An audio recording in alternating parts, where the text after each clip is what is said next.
Hi guys, welcome to Harikatha web series review. Web series అయితే పర్వాలేదు bro. అటు బాగుంది అని చెప్పలేము, ఇటు బాగాలేదు అని కూడా మధ్యలో వెళ్ళిపోతూ ఉంటది అంతే.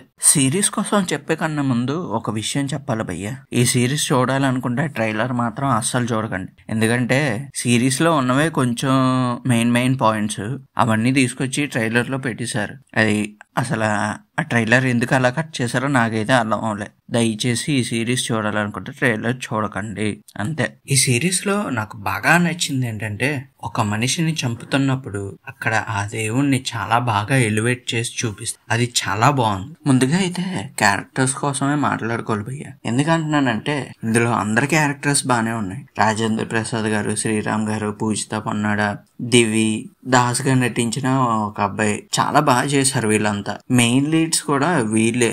ఎవరికి ఇచ్చిన క్యారెక్టర్ లో వాళ్ళు చాలా న్యాయం చేశారనిపించింది నాకైతే.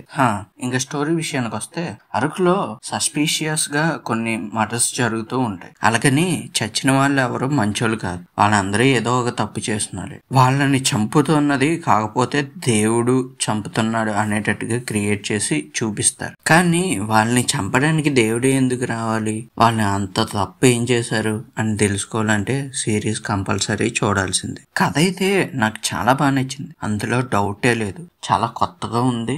అసలు ఎవడైనా ఏదైనా తప్పు చేస్తే శిక్ష అనేది అలాగే పడాలి అని బాగా చెప్పారు. కానీ స్క్రీన్ ప్లే దగ్గరికి వచ్చేసరికి అది మనం ఎప్పుడూ చూసే పాత సినిమాలాగే అనిపిస్తుంది. అయ్యో ఇంత బాగా చెప్తున్నారే, ఇంత బాగా కథ ఉంది, కానీ స్క్రీన్ మీద చూసేటప్పుడు ఏంటి ఇలాగే అయిపోయింది అనే భావన కలుగుతుంది ఎవరికైనా సరే. కానీ ప్రయత్నించడంలో తప్పులేదు కదా. ఒకసారి ప్రయత్నిస్తేనే అది కరెక్ట్ గా వస్తుందో రాంగ్ అవుతుందో మనకు తెలుస్తుంది. కానీ దీనికి కూడా మళ్ళీ రెండో సిరీస్ ఎందుకు సార్, అదొకటి అనిపించింది. ఇందులో ఇంకో విషయం ఏంటంటే, బీజిఎం పడుతున్నా సరే మనం ఏం పెద్దగా పట్టించుకోవసం లేదు. ఎందుకంటే ఆ లెవెల్లో అయితే పడదు బీజిఎం. తర్వాత యాక్షన్ సీన్స్ కూడా అరే ఇవన్నీ చూస్తాం కదా, మళ్ళీ ఇదే యాక్షన్ సీన్స్ ఏంటి అనిపిస్తుంది అంతే భయ్య.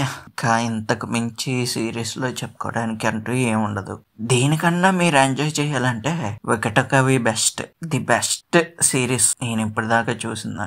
ఓకే గైస్, ఇప్పటిదాకా ఈ సిరీస్ ఎవరైనా చూడకపోతే డిస్నీ ప్లస్ హాట్స్టార్ లో స్ట్రీమ్ అవుతుంది, వెళ్ళి చూసేయండి. పర్వాలే, ఒకసారి చూడొచ్చు. ఎంజాయ్ అంటే ఏముండదు కానీ పురాణాల కోసం అసలు తప్పులు చేస్తే దేవుడు ఏ అవతారాలు ఎత్తి మనిషిని శిక్షిస్తాడు అనేది చూపిస్తారు అంతే. ఓకే గైస్, ఇది వాళ్ళ వీడియో. నచ్చితే లైక్ చేయండి, షేర్ చేయండి, సబ్స్క్రైబ్ చేసుకోండి.